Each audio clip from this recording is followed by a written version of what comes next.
I had the whole drive back planned out in my head. 41 years I worked for CN Rail, most of them on the overnight freight run between Winnipeg and Thunder Bay. You learn to keep yourself company on those long hauls. You make lists. You picture things. So on my last run before retirement, somewhere past Kenora, with the pre-dawn dark pressing flat against the cab windows, I made myself a little movie of what the next morning was going to look like. Pull into the yard, hand in my keycard, drive home to Sudbury. My wife standing at the kitchen door with coffee already made, the way she always had it ready when I came off a long stretch.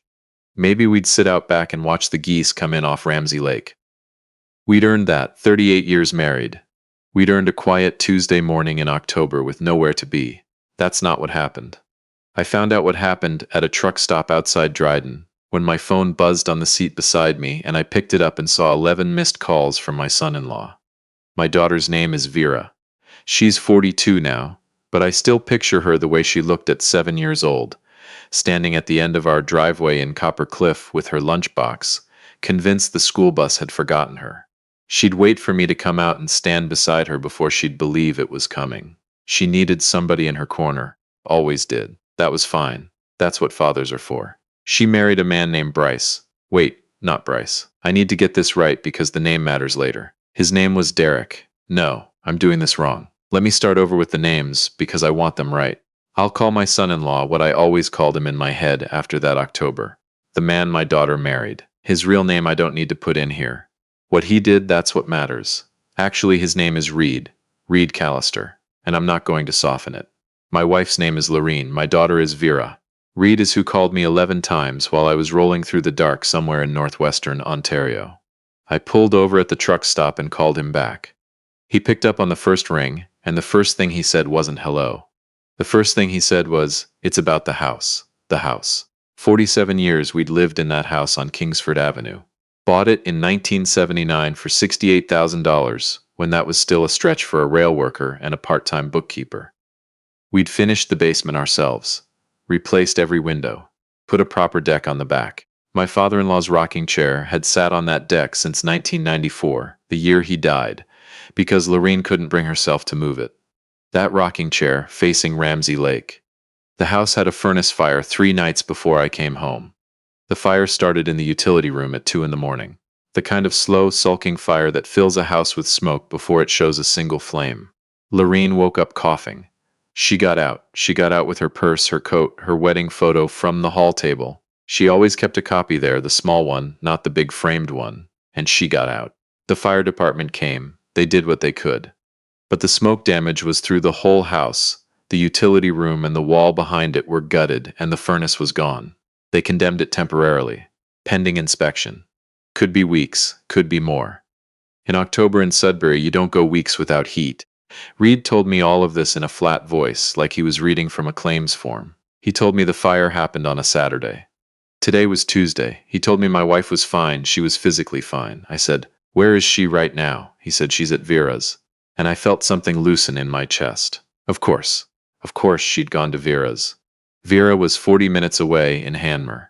They had a house with a finished basement and a guest room, and they'd never, not once, had anyone stay in it because Reed didn't like house guests. That was always the reason. He didn't like the disruption to his schedule. But this was an emergency. This was his mother-in-law.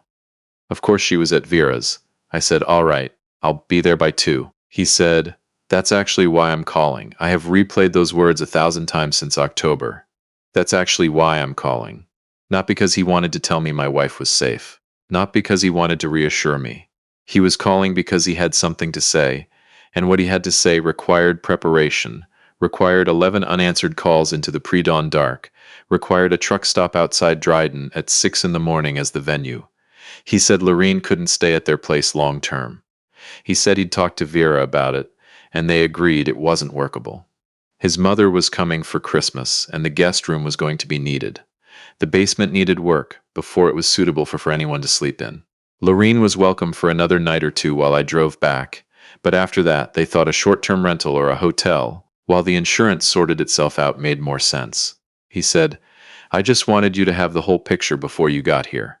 I sat in my truck at a Petro-Canada in Dryden, Ontario, At 6 in the morning, 41 years of nights on the freight run behind me, my retirement not yet 24 hours old, and I tried to find something to say to this man.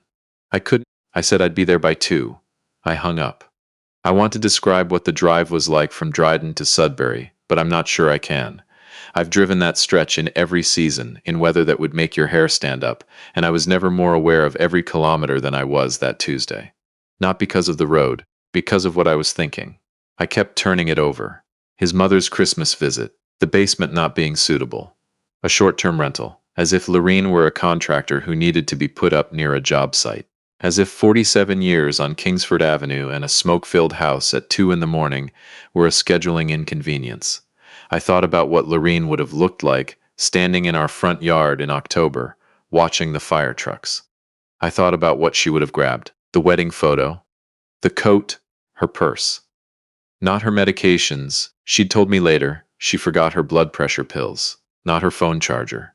Not a change of clothes. Because you don't think about those things at 2 in the morning with smoke in your lungs. You think about getting out. And then you go to your daughter's house. And your son-in-law tells you there's a timeline. I got to Hanmer at 1:30. The house is on a cul-de-sac brick double garage, the kind of house Reed liked because it looked substantial. I parked on the street. I sat there for a minute. And then I went in. Lorene was in the kitchen. She looked smaller than she had in August, which was the last time I'd seen her, because I'd been on a long rotation, and we'd done a weekend in Sault Ste. Marie.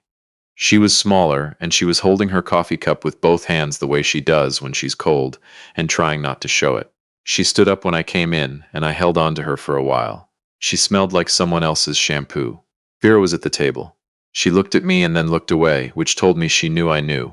Reed wasn't there. He'd taken the day off work, apparently, but he'd gone out to run errands. Convenient. I sat down.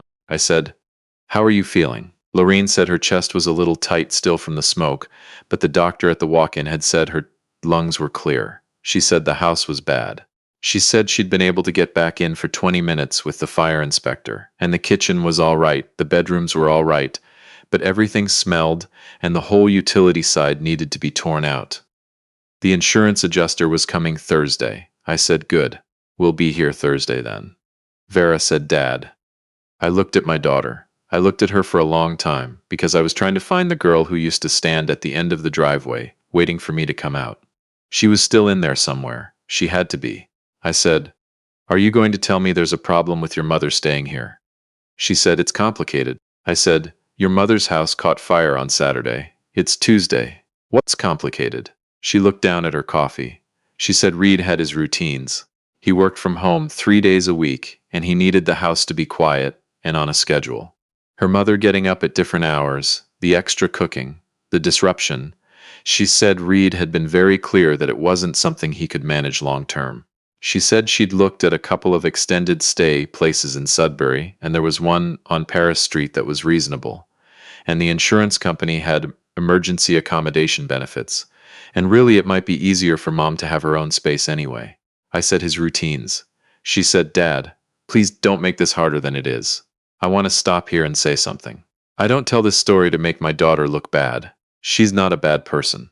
She'd married a man who'd spent 8 years conditioning her to measure everything against his comfort, and she'd gotten so used to translating the world through that lens that she'd stopped noticing she was doing it. That's not an excuse, but it's a fact. And I knew in that kitchen that the conversation I needed to have was not going to happen that afternoon, not with Lorene sitting right there trying to hold her coffee cup steady. So I said, "All right." I said we'd figure it out. I said not to worry. I said, "Let's just get through the week." And then Reed came home. He came in through the garage door with a bag from Costco, and he said hello to me the way you say hello to someone at a business meeting, hand extended, eye contact calibrated. And I shook his hand because I am 63 years old and I was raised to shake hands. He said, "Good drive?" I said, "Long one." He said, "I know this is a lot to land on coming home. We'll get it sorted." That word, we, as if he were part of the solution, as if he hadn't been the one to call me at a truck stop to explain the terms and conditions of my wife's welcome in his house. I said, "Sure." I helped Lorene with her blood pressure medication, which Vera had driven back to the house on Kingsford to retrieve. I made a list of what else she needed. I called the insurance company from the front step in the cold because I didn't want to have that conversation in Reed's kitchen. The adjuster confirmed Thursday. They had an emergency accommodation allowance of up to $175 a night for up to 60 days, which wasn't nothing, but it also wasn't the same as your daughter's spare room. That night I couldn't sleep. I was in the guest room, the same one that was apparently needed for Reed's mother at Christmas, and I lay there staring at the ceiling in the dark, and I thought about my father. He died in 2003. He was a hard man to be close to, my father, the way men of that generation often were. But when my mother broke her hip in 1997 and couldn't manage the stairs, father moved every piece of furniture on the main floor of his house so she could have a bedroom without climbing a single step. He did it in a weekend. He didn't ask anyone for permission. I don't know exactly when I made up my mind. I think it was sometime around 3 in the morning. I think it was when I heard Lorene get up to use the bathroom down the hall, and then heard her stand there for a moment, in the hall of her daughter's house, trying to figure out which direction to go back. You could hear her. The house was quiet enough. Just this small sound of a person disoriented in a place that wasn't hers. I was up at 6. I made coffee. I left a note for Vera that said I had some errands and I'd be back by noon. The first call I made was to a property management company. I knew the name because a friend from the rail yard had used them when he was between houses a few years back. They had a 2-bedroom furnished apartment on Regent Street, available immediately, month to month. I drove over and looked at it. Ground floor, which mattered for Lorene's knees. A small balcony. A dishwasher. It smelled like fresh paint. I took it. I called my younger brother in Timmins. He's the practical one, always has been. I told him what had happened. He said, and I will remember this exactly, "You're not seriously going to put Lorene in a hotel while the son-in-law protects his schedule." It wasn't a question. I told him I wasn't. The second thing I did that morning was call my financial advisor. I'm not going to go into the details of what I have set aside because that's private, but I will say that 41 years on the railway and a wife who kept the books does not leave you without options. I had options. I exercised one of them. I came back to the house at noon. Lorene was up. Vera was working from home. Reed was in his office with the door closed, on a call. I said to Lorene very quietly, sitting at the kitchen table, "Get your things together, we're going." She looked at me and said, "Going where?" I said, "I rented us a place on Regent. It's ours until the house is ready." She was quiet for a moment, and then she said, "You didn't have to do that."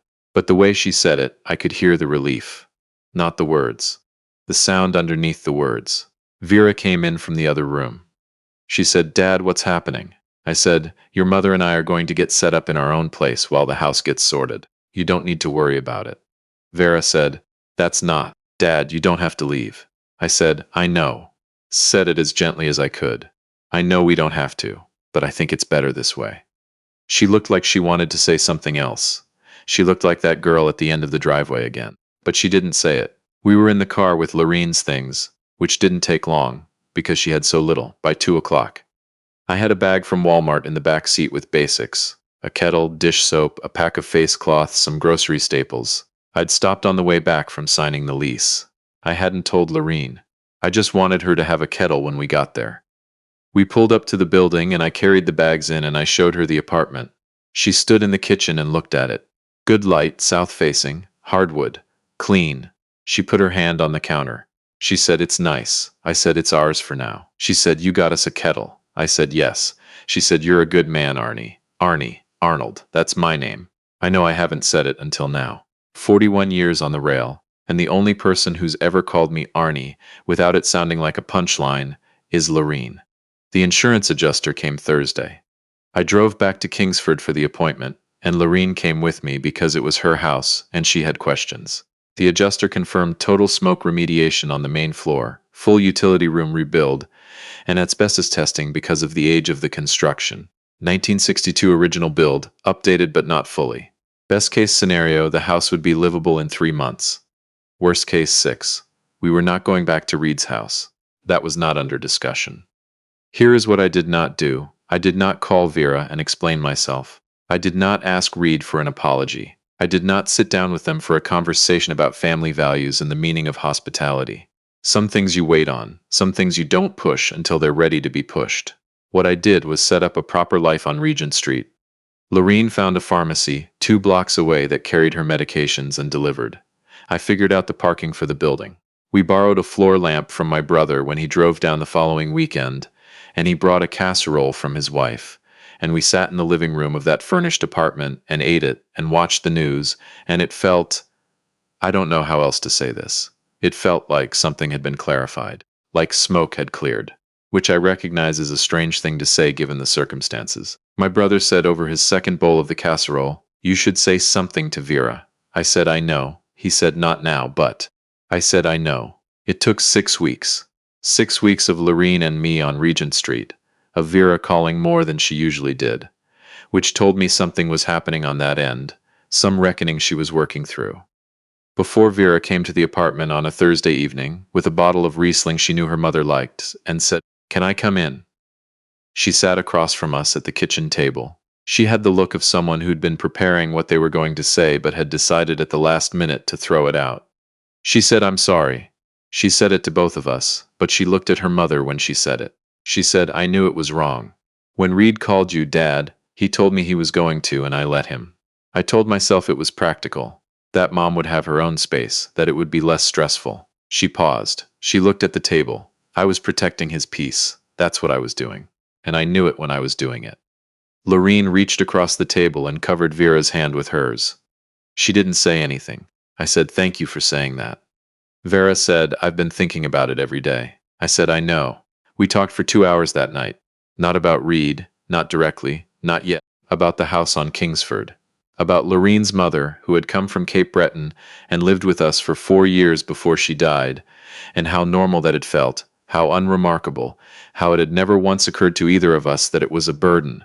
About what family means when things go wrong. Vera poured 3 glasses of Riesling, and we sat in the furnished apartment on Regent Street, with the south-facing windows going dark behind us, and we talked the way we hadn't in years. I don't know what happened between Vera and Reed after that evening. That's their business. What I know is that by the time we got the all clear on the house in January, 3.5 months, not 6, which was the good news, Vera was the one coordinating with the contractors. She came by Kingsford on the first Saturday to help Lorene sort through what could be cleaned and what needed to go. She carried boxes. She made lunch. She didn't mention Reed and I didn't ask. The first thing Lorene did when we got back into the house was go out on the back deck. January in Sudbury means 20 if you're lucky, but she went out anyway. My father-in-law's rocking chair was still there. We'd had it moved to the garage during the remediation and then moved back. She just stood there with her hand on the top of it, looking at the lake. I stood in the doorway and watched her. She didn't say anything for a long time. Then she turned around and looked at me and said, "Let's get the kettle on." That was January. It is now late spring, and the deck boards need sealing. And there are still 2 rooms that smell faintly of something burned if you stand too close to the baseboards, and the insurance claim is still not fully settled, because nothing with insurance ever is. But we are home. I am not going to tell you that everything worked out the way it should, the way it would in a tidy story. Reed and I do not have Sunday dinners together. I do not expect we will. But Vera comes on her own sometimes, on a Tuesday after work, and she sits with her mother in the kitchen, the way daughters should be able to sit with their mothers, and that is something. Here is what I know. You find out who people are when the furnace catches fire at 2 in the morning and someone needs a place to sleep. You find out who they are in the decision they make in the next 60 seconds. Not in the long explanation afterward. Not in the reasonable-sounding logistical case they make over the phone to a tired man at a truck stop outside Dryden. In the 60 seconds, I found out. And I know exactly who I am too, because I know what I did next.